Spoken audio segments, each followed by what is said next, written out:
প্রকাশের পূর্বেই তাদের বিভিন্ন মতামতকে আমরা গ্রহণ করেছি, ধারণ করেছি এবং সেখান থেকে সকল শিক্ষার্থীর সাথে কথা বলে আমরা আমাদের একটি ইশতেহার প্রকাশ করেছিলাম 10টি পয়েন্ট সম্বলিত।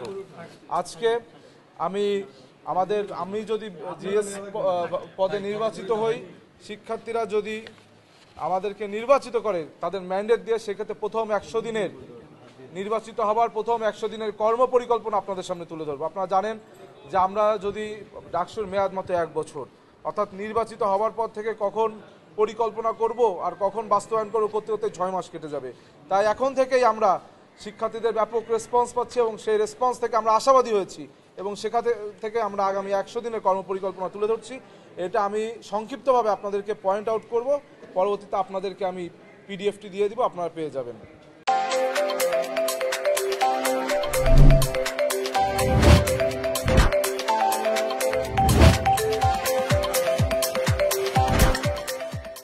আমরা প্রথমেই আমাদের প্রথম পয়েন্টটি আমি রেখেছি ডিজিটাল এডুকেশন অথবা ডিজিটালাইজেশন ইন এডুকেশন। সেখানে আমরা বিশ্ববিদ্যালয়ের নিজস্ব এলএমএস সিস্টেম চালু করে সেটির মাধ্যমে শিক্ষার্থীদের জন্য বিভিন্ন স্কিল এবং সার্টিফিকেশন এর ফ্রি কোর্স করানোর ব্যবস্থা গ্রহণ করবো। আপনারা জানেন ঢাকা বিশ্ববিদ্যালয়ের প্রথম বর্ষে একজন শিক্ষার্থী, তারা বেশিরভাগই বাংলাদেশের বিভিন্ন প্রান্তিক অঞ্চল থেকে আসে, যাদের মিনিমাম কম্পিউটার লিটারেসির সুযোগটুকু থাকে না। সুতরাং আমাদের ঢাকা বিশ্ববিদ্যালয়ের প্রথম বর্ষে একজন শিক্ষার্থী, তিনি যেন বিশ্ববিদ্যালয়ে এসে এক মহাসমুদ্রে পড়ে, এইখান থেকে পরিত্রাণ পেতে আমরা এই শিক্ষার্থীদের বিনামূল্যে ডাকসুর সার্বিক তত্ত্বাবধান এবং বিশ্ববিদ্যালয় প্রশাসনের মাধ্যমে আমরা ফ্রি কম্পিউটার লিটারেসি শিক্ষা দিব এবং এলএমএস সিস্টেম চালু করব। দ্বিতীয়ত, আপনারা জানেন আমাদের একটি ডিউ অ্যাপস আছে, সেই ডিউ অ্যাপসটিকে আমরা ফাংশনাল করব। তৃতীয়ত, বাংলাদেশের সকল বিশ্ববিদ্যালয় সহ বিশ্বের সকল টপ র্যাঙ্কিং ইউনিভার্সিটিতে, এমনকি বাংলাদেশের প্রাইভেট বিশ্ববিদ্যালয়গুলোতেও টিচার্স ইভ্যালুয়েশন সিস্টেম চালু আছে। কিন্তু আমাদের বিশ্ববিদ্যালয়ের টিচার্স ইভ্যালুয়েশন সিস্টেম কিন্তু চালু হয়েছিল, কিন্তু কার্যকর হয়নি। সুতরাং আমরা এটিও বাস্তবায়ন করব। তো আমরা যদি আরএ সহ টিএ সহ বিভিন্ন শিক্ষার্থীদেরকে নিয়োগ দিতে পারি, তারা সেক্ষেত্রে কিন্তু তাদের পার্ট টাইম যে আর্নিংস তারা ক্যাম্পাস থেকেই করতে পারবে। এছাড়া আপনারা জানেন যে বিশ্বের সকল ইউনিভার্সিটিতে ওপেন ক্রেডিট ট্রান্সফার সিস্টেম আছে, ওপেন ক্রেডিট সিস্টেম আছে, কিন্তু আমাদের ঢাকা বিশ্ববিদ্যালয়ে এই সিস্টেমটি নেই। যার কারণে আমাদের ঢাকা বিশ্ববিদ্যালয়ে একজন শিক্ষার্থী চাইলেই তার ক্রেডিট ট্রান্সফারের মাধ্যমে তিনি বহির্বিশ্বের কোনো ভালো বিশ্ববিদ্যালয়েও যেতে পারে না। এই জন্য আমরা আউটওয়ার্ড ক্রেডিট ট্রান্সফার এবং বিভিন্ন এক্সচেঞ্জ প্রোগ্রাম করব। বিশ্বের সকল ইউনিভার্সিটিতে কিন্তু এক্সচেঞ্জ প্রোগ্রাম হয়, একাডেমিক্যাল এক্সচেঞ্জ হয়, ট্যালেন্ট হান্ট এক্সচেঞ্জ হয়, কিন্তু আমাদের এই বিশ্ববিদ্যালয়ে কিন্তু এরকম কিছু হয় না।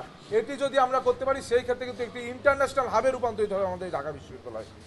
এছাড়া আমরা ফিমেল ফ্রেন্ডলি ক্যাম্পাস নির্মাণে আমাদের যে আপনি জানেন যে আমাদের হলগুলোতে কিন্তু প্রবেশ সীমা যেমন সীমিত করা, ঠিক একইভাবে আমাদের নারী শিক্ষার্থীরা একজন আরেকজন হলে প্রবেশ করতে পারে না। সেই বিষয়ে যে কালো আইনগুলো রয়েছে সেইগুলো আমরা বিলোপ করার জন্য কাজ করব। এছাড়া আমাদের নারী শিক্ষার্থীরা, আপনারা জানেন ঢাকা বিশ্ববিদ্যালয়ের নারী শিক্ষার্থীরা বিভিন্ন কাজে, টিউশন হোক অথবা বিভিন্ন কাজে ঢাকা শহরে বিভিন্ন প্রান্তে যায়, কিন্তু বিভিন্ন সময় তারা বিভিন্ন হ্যারাসমেন্টের শিকার হয়, বিভিন্ন অ্যাসল্টের শিকার হয়, কিন্তু তাদের বিচার দেওয়ার জায়গা থাকে না। সাময়িকভাবে তাৎক্ষণিকভাবে তারা যে একটি সমাধান পাবে সেই ব্যবস্থাও তাদের থাকে না। এই জন্য আমরা ঢাকা বিশ্ববিদ্যালয়ের সার্বিক তত্ত্বাবধানে, ডাকসুর সার্বিক তত্ত্বাবধানে আমরা একটি 24x7 হেল্পলাইন চালু করব, যেটা আমাদের বাংলাদেশ জাতীয়তাবাদী সমর্থিত যে প্যানেল তাদের ইশতেহারে কিন্তু মোটা দাগে লেখা আছে। একইভাবে আপনি জানেন যে আমাদের যারা অনাবাসিক শিক্ষার্থী, তারা কিন্তু চাইলেই আবাসিক বিভিন্ন যে সুযোগ সুবিধা সেটি থেকে সুযোগ সুবিধা ভোগ করতে পারে না। কারণ কি, কিন্তু আমাদের শিক্ষার্থীরা নারায়ণগঞ্জ থেকে আসে, অনেক দূর থেকে আসে যারা অনাবাসিক শিক্ষার্থী, কিন্তু পরীক্ষার সময় কিন্তু তারা একটা কঠিন সময়ের ভিতর থেকে যায়, তারা প্রস্তুতি নিতে তাদের সেই দূর থেকে এসে এখানে পরীক্ষা দেওয়া সম্ভব হয় না। সেই ক্ষেত্রে আমরা আবাসিক হলগুলোতে 2 থেকে 5টি রুম আমরা আলাদা করে বরাদ্দ করব, যেটিতে অনাবাসিক শিক্ষার্থীরা বিভিন্ন সময় সিট বুকিংয়ের মাধ্যমে সেখানে তাদের পরীক্ষার সময়গুলোতে থাকতে পারবে এবং সুযোগ সুবিধা নিতে পারবে। এছাড়া এবং একটি সেফ এবং সিকিউর ক্যাম্পাসের ক্ষেত্রে আপনারা জানেন যে আমাদের ক্যাম্পাসে যে মেডিকেল সেন্টারগুলো রয়েছে খুবই খারাপ অবস্থা। এই ক্ষেত্রে আমরা এই মেডিকেলকে আধুনিকরণ করার জন্য ইনিশিয়েটিভ নেব। এছাড়াও বিভিন্ন গার্লস যে হলগুলো রয়েছে সেই হলগুলোতে কিন্তু কোনো মেডিসিন সেন্টার নেই, মেডিকেল কর্নার নেই।